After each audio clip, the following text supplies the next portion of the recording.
નર્મદા જિલ્લાના તિલકવાડા તાલુકાના દેવલિયા નજીક 35 વર્ષીય યુવકની શિકાર બનાવનાર માનવભક્ષી દીપડો પાંજરે પુરાયો.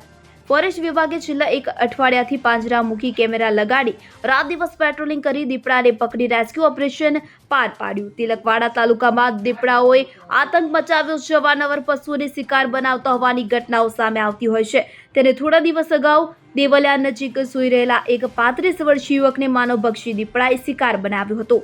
આ ઘટનાને પગલે ફોરેસ્ટ વિભાગ એલર્ટમાં આવી તાત્કાલિક ધોરણે વિસ્તારમાં 8 થી 10 પાંજરા મૂકી તથા કેમેરા લગાડી રાત દિવસ પેટ્રોલિંગ કરીને માનવભક્ષી દીપડાને ઝડપી પાડવા રેસ્ક્યુ હાથ ધર્યું હતું.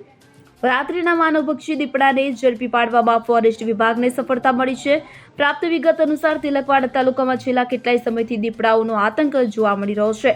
નવાર ગ્રામ્ય વિસ્તારમાં પશુઓને શિકાર બનાવતા હોવાની ઘટનાઓ બનતી હોય છે. થોડા દિવસ અગાઉ દેવલિયા નજીક વંડ ગામના પાટિયા પાસે રાત્રિના સમયે સૂઈ રહેલા 35 વર્ષીય યુવાન નામે અપ્પુસિંહ રાજપૂત કે જેઓ રાજસ્થાનથી રોજીરોટી કમાવા માટે આવ્યા હતા. તેઓ પોતાના સાથી મિત્રો સાથે વંડ ગામ નજીક તબેલા પાસે સૂઈ રહ્યા હતા. તે દરમિયાન માનવભક્ષી દીપડાએ અપ્પુસિંહ રાજપૂતને ગળાના ભાગે દબોચી અંદાજિત 50 થી 60 મિનિટ જેટલો દસડી મોતને ઘાટ ઉતાર્યો હતો. આ ઘટનાને પગલે ફોરેસ્ટ વિભાગ એલર્ટ મોડમાં આવી ગયું છે અને તાત્કાલિક ધોરણે વિસ્તારમાં 8 થી 10 જેટલા પાંજરા મૂકી દેવામાં આવ્યા હતા તથા સીસીટીવી કેમેરા લગાડી રાત દિવસ પેટ્રોલિંગ કરવામાં આવી રહ્યું હતું. ત્યારે છેલ્લા 8 દિવસથી આ દીપડો હાથ તાળી આપી છટકી નીકળતો હતો, પરંતુ ગત રાત્રિના આ માનવભક્ષી દીપડો પાંજરે પૂરવામાં ફોરેસ્ટ વિભાગને મોટી સફળતા મળી છે. પાંજરે પુરાયેલા આ દીપડાને તાત્કાલિક ધોરણે કેવડિયા જંગલ વિસ્તારમાં ખસેડવામાં આવ્યો છે અને આ માનવભક્ષી દીપડો પાંજરે પુરાતા વિસ્તારના લોકોએ રાહતનો અનુભવ લીધો છે.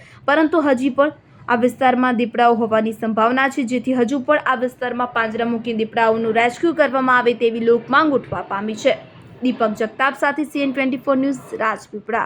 હવે જુઓ દેશ દુનિયાની તમામ ખબરો તમારી આંગળીના ટેરવે.